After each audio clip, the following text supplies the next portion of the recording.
Hello, coucou, une petite vidéo. Je fais mon cinéma pour parler cinéma, puisque je suis allé voir aujourd'hui en salle le premier film d'un réalisateur thaïlandais qui s'appelle Pat Boonitipat, et le film s'appelle Comment devenir riche, entre parenthèses, grâce à ta grand-mère. Je vous débriefe très vite fait l'histoire. Un jeune homme qui a une quinzaine d'années vit chez sa maman où il fait des jeux vidéo. Il anime des jeux vidéo apparemment. Il s'appelle M. Et lors d'un entretien avec une de ses cousines, celle-ci lui explique qu'elle s'est occupée d'un vieux monsieur malade et qui lui a donné en héritage sa maison, moyennant donc des soins infirmiers. Et alors, ça va faire tilt dans la tête de M. Parce que il se trouve qu'il a sa grand-mère, qui est une femme âgée et qui vit toute seule et qui n'est pas en très bonne santé. Donc, il va aller voir sa grand-mère de plus en plus souvent, ce qui étonne la grand-mère évidemment, parce qu'elle n'a pas l'habitude qu'on vienne la voir. Hein.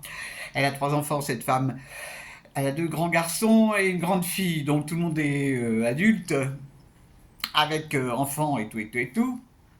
Le fils aîné a une très bonne situation, il est marié, il a une petite fille. Le deuxième fils, lui, il n'est pas très actif. Quant à la fille, elle travaille beaucoup et donc elle a ce grand jeune homme qui vit avec elle, M. Le jeune homme, il se dit, si je suis gentil avec ma grand-mère, elle va me donner sa maison en héritage. Donc il y va avec cette idée-là au départ. Et puis, en fait, la dame, elle a toute sa tête, et donc ils vont beaucoup échanger entre eux.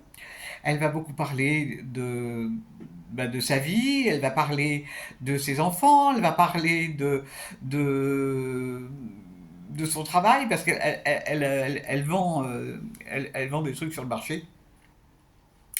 Et du coup, ce petit jeune homme va avoir un œil un peu différent sur sa grand-mère. Il va moins la voir comme une occasion de gagner du pognon. Et donc, on suit un peu l'évolution de cette relation. Et il va se passer plein de choses, plein de choses, plein de choses. Je ne vous raconte pas la fin. Qu'est-ce que j'ai pensé de ce film? Eh bien, c'est un film que j'ai trouvé très subtil. Parce que, bon, ça se passe en Thaïlande, mais c'est basé sur les relations entre parents-enfants, entre frères et sœurs, et relations par rapport aux héritages, relations par rapport au fric. Ça n'arrête pas de parler de fric dans ce film. Le fric a une importance incroyable. Et ça se passe en Thaïlande, mais ça pourrait très bien se passer dans n'importe quel autre pays. Je ne pense pas que ça soit caractéristique à la Thaïlande. Le fait de penser à l'héritage, au fric qu'on va toucher, le fait de délaisser un peu les parents, parce qu'en fait dans le film on voit ça aussi, le fait que les enfants délaissent les parents, pour x raisons, hein, chacun a ses raisons. Et c'est marrant, c'est un film qui fait écho, quoi, parce que vraiment ça peut se passer n'importe où. Et c'est extrêmement bien joué. Les acteurs ont vraiment je ne connais pas du tout les acteurs thaïlandais. Le gamin joue très très bien, la grand-mère aussi. Il y a vraiment beaucoup de sensibilité dans l'interprétation.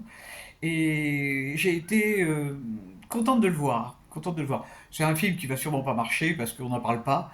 Bon, le titre qu'ils ont choisi est un peu un titre à rallonge qui peut faire peur. Le titre original, ça s'appelle Lamma. Je ne connais pas le thaïlandais, donc je ne sais pas ce que ça veut dire. Peut-être ça veut dire grand-mère, tout simplement. Mais par contre, sans vouloir dévoiler la fin, je n'ai pas aimé la fin. Je n'ai pas aimé la fin parce que j'ai trouvé que c'était trop gentil. C'est une fin qui pour moi c'est un petit peu tout le monde est beau, tout le monde est gentil. Et ça colle pas avec le reste du film. C'est mon point de vue. Hein. J'aurais aimé une autre fin que cette fin-là. Bon, c'est pas grave, c'est pas grave. Alors, bon, ce qui est chouette aussi, c'est qu'on voit des traditions par rapport aux fêtes mortuaires. On voit les habitations aussi, c'est quelque chose, c'est quelque chose. C'est très bien filmé, très très bien filmé. Bon, la musique, j'ai pas trop aimé, mais bon, mais sur le fond, j'ai aimé les messages qui passent dans le film. Et donc, bah, si vous avez l'occasion de le voir, vraiment, bon, ça a une durée tout à fait normale. Enfin, ça dure 2 heures quand même. Hein. Mais maintenant, 2 heures, c'est normal. Hein. C'est les films d'une heure et demie qui sont complètement anormaux. Par contre, moi, j'ai pas eu de chance parce que alors, je l'ai vu au Méliès et le son était abominable. C'était extrêmement fort. Il y avait un réglage de son qui était pas bon et j'avoue que au début j'ai eu du mal, j'ai même bouché les oreilles, ce qui est quand même un comble, tellement c'était fort. Bon, je l'ai signalé à une jeune personne, je ne sais pas si l'on tiendra compte.